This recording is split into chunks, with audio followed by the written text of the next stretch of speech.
Welcome to this session. We want to look at how sample sizes are determined in social science studies. The first instance is when we have the known population, a situation whereby you know the total element in your population or in your target population. Then you can use the kind of formula that we have here for determining the sample size. If you look at what Mohammed and Mohammed 2014 suggested, this formula is appropriate when you are dealing with a population that is more of heterogeneous in nature. So if, for instance, you are doing the study about SMEs, then it means that the population is made up of different strata. That is the small, medium enterprises. They are two different categories. So you can use this formula for that. Then it is influenced by a number of parameters. So we have the sample size, which is n. To get your sample size, we need the sample frame, and we already know what constitutes a sample frame, the list of elements in the total population or the target population. And then you have the margin of error, which is seen as 5% in this instance, and that is it. So if you have these kind of parameters and you put them in the formula, it will help you to determine the appropriate sample size for each of the strata or each of the stratum in such heterogeneous population. We also have another one by these people called the Nasima and the rest. It's started by Osoro Montari 2013 and the rest. They also saw that for you to determine your sample size, you must know the population, you must also know the coefficient of variation and the level of precision. So if the level of precision is 3%, then it means that it's going to be 0.03. If the coefficient of variation is 50%, then it's going to be 0.5, the rest. So if you have these parameters, if you put them in this formula, it will help you to estimate the appropriate sample size for a study. So if you know your population size, any of these sampling technique can work. But for the first one, it works when the target population is heterogeneous. Maybe you want to compare the performance of female and male students on CGPA. That is more of heterogeneous in nature. But when your population is maybe uh, homogeneous, we don't have likely differences. Maybe you are conducting opinion about study about the opinion of the economic conditions in this country. You look at it from Ghanaian perspective. Everybody here is a Ghanaian. Therefore, anyone that you survey, it doesn't matter. So that instance, then you can use the second formula that we have here, as we can see in this instance.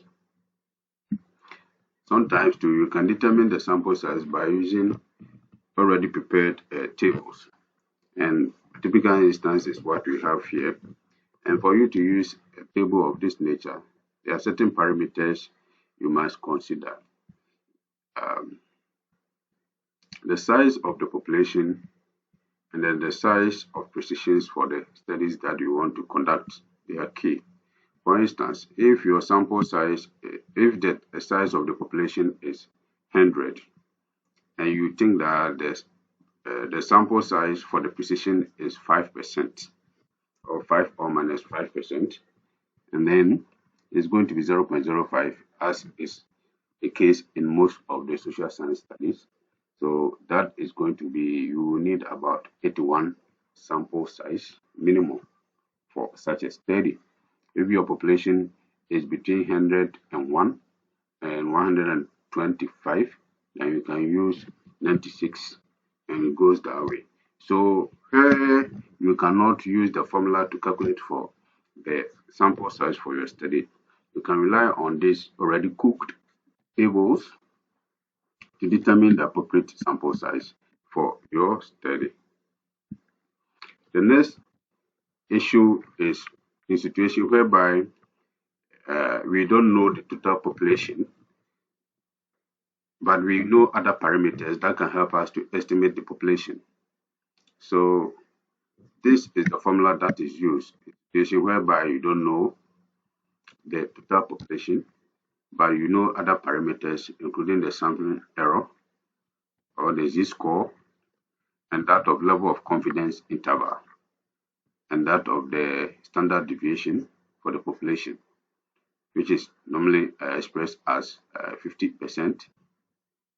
In other words, that one measures the degree of variability in the population, as we saw. So if you have these parameters in there, you can just put them in this formula and you can follow it to obtain the minimum sample size for your study.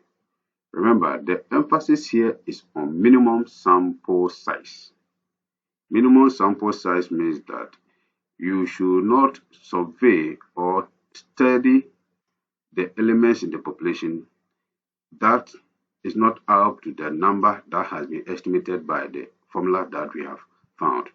So if you need, for instance, we obtain 400, it means that at least your study should be made up of 400 elements or sample size. So it's very, very important that we take note of that. In situations whereby we have the minimum sample size, we can do oversampling to help us to avoid the problem of sample inadequacy in our study.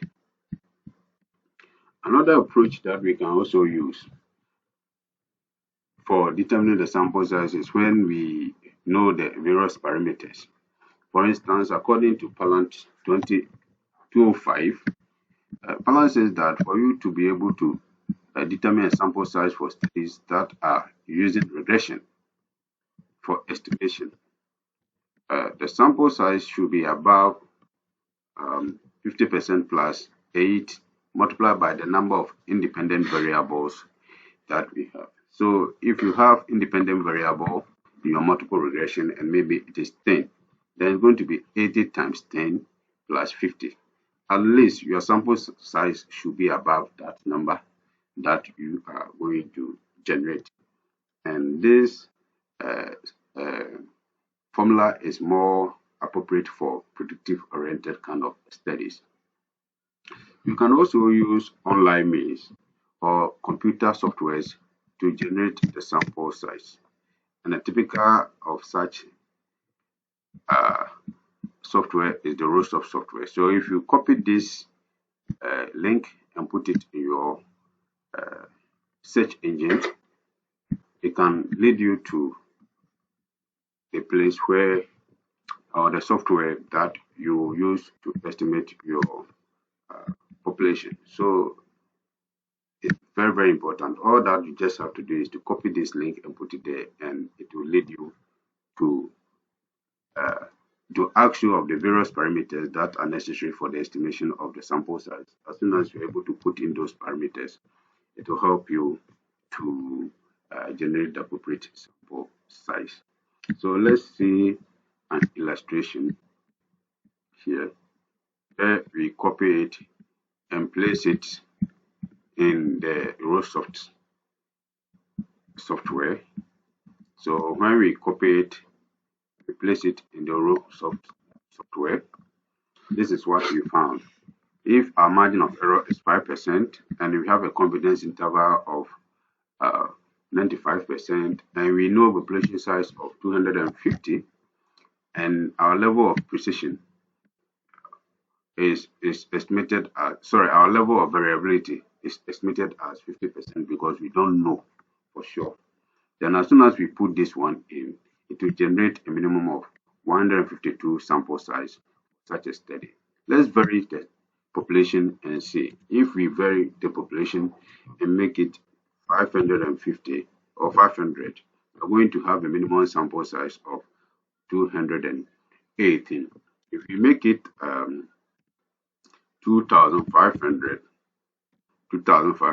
it means that we will need a minimum sample size of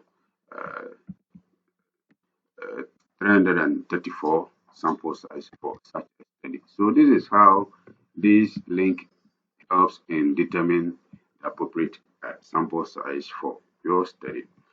Another software that we can rely on to compute the sample size is what we call the G-Power. So we will do another video to cover the G-Power and how it supports the determination of sample size. I think this video is going to go a long way to support you in your research journey when it comes to determine appropriate sample size for your study. Thank you. Do subscribe, watch, share, and comment. And let's keep our journey together in a very interactive manner. Thank you.